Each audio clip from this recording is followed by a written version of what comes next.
to find the factors, you start with the 15. There's a 1 in front of the x squared, so this is the easy kind. What multiplies to give me 15? Well, there's 1 and 15, 3 and 5. I want it to subtract to give me -2, so what would it be? Alright, so it would be x minus 5 and x plus 3. So all I did to get the factors is I just factored it. Alright, solutions is what's next. Solutions mean, what do I get if I set each of those equal to 0? It means if I set the equation equal to 0, what do I get? It means if I looked at the graph, the solutions are the x-intercepts. So solutions, zeros, x-intercepts all mean the same thing. Okay? So to set it equal to 0, you do get 5 and -3. Because basically what happens is you get x minus 5 equal to 0 and add 5. X plus 3 equals to 0 and then subtract 3. Okay?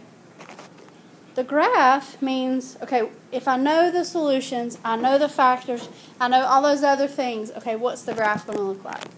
Well, all of these graphs are going to look like parabolas. Okay? The reason I know that is because they have x squared in the equation.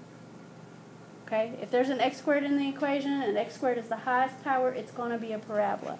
And what I know is that the solutions are 5 and -3. So you're just going to make a quick little sketch. You're going to put a point at 5 and a point at -3 because solutions are the same as x-intercepts. And then you're going to draw a parabola going through those 2 points. And it's going to be really wide here because there's not a lot of room for you to draw the graph, but that's okay. How is it longer? The reason I know it goes up that way is because all of the A's are positive. If any of the A's were negative, it would go down. But because of all these A's are positive, all the graphs are going to look like that. What do you mean A? The number in front of the X is A. So like that's a positive, that's positive, positive, positive, and so on. So on the second one, x squared plus 9x plus 18. So I find the factors of 18. So we have 1 and 18, we have 3 and 6, we have 2 and 9. And I want to pick the ones that give me 9 when I add them. So 6 and 3 would work. So that means the factors are x plus 3 and x plus 6. So what would the solutions be? -6 and -3. Because you're basically changing those signs. So what's the graph going to look like? So 1, 2, 3, 4, 5, 6, and then -3, and then there's the graph.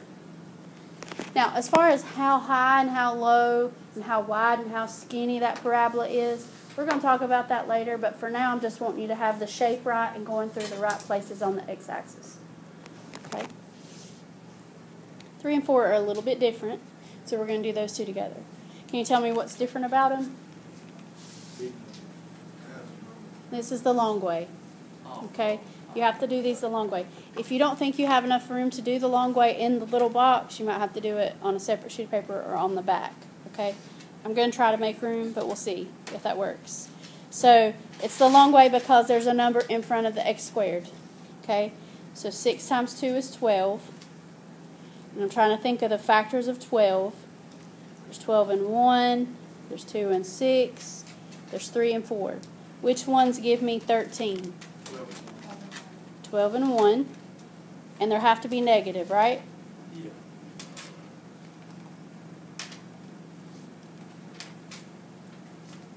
Okay. So then I'm going to divide here. 6x squared and x, what is in common here? X. Okay. What's in common here with the 12x plus 2? 2. A 2 and negative because it's right there. Okay, let's see what we have left.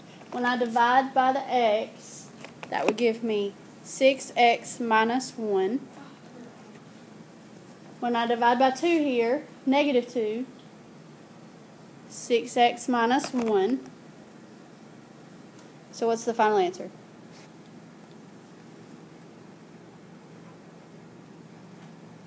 Six x minus 1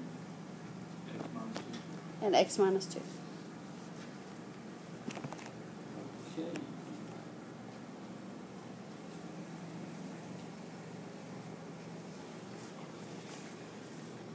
So then I want the solutions.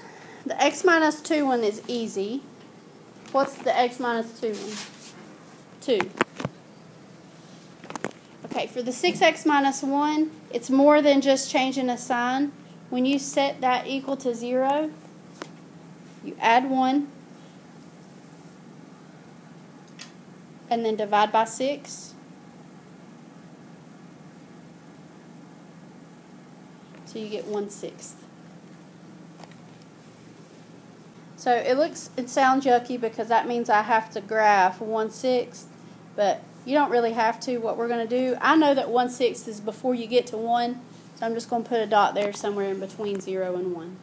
Okay, and then the 2 is at 2, and then so that's what my graph looks like.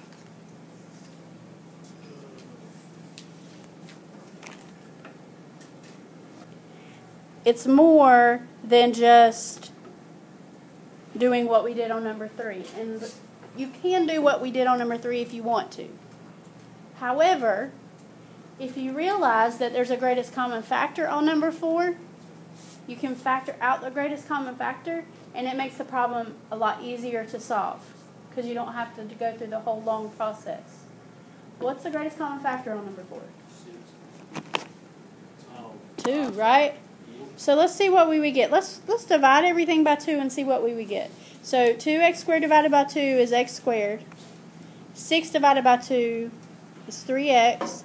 Negative 36 divided by 2 is negative 18.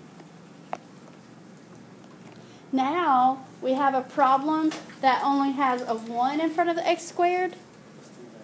So I can just do this by thinking of the factors of 18 that multiply to give me 3. So 18 would be 1 and 18, 3 and 6, 2 and 9. Which ones give me 3? 3 and 6. So I write down the 2. Well, I'll write it in the factor place. We have a 2. So I need a positive 3. So what does that mean about 3 and 6? The 6 will be positive, and the 3 will be negative.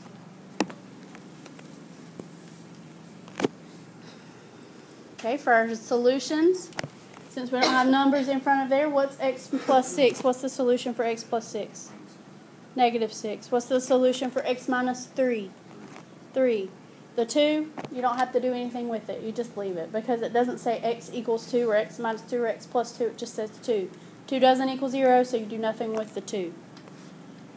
It actually tells you how wide and skinny the graph is, but we're not going to worry about that right now. So then I go to negative 6 and put a point. I go to 3 and put a point. And then I draw a quick sketch.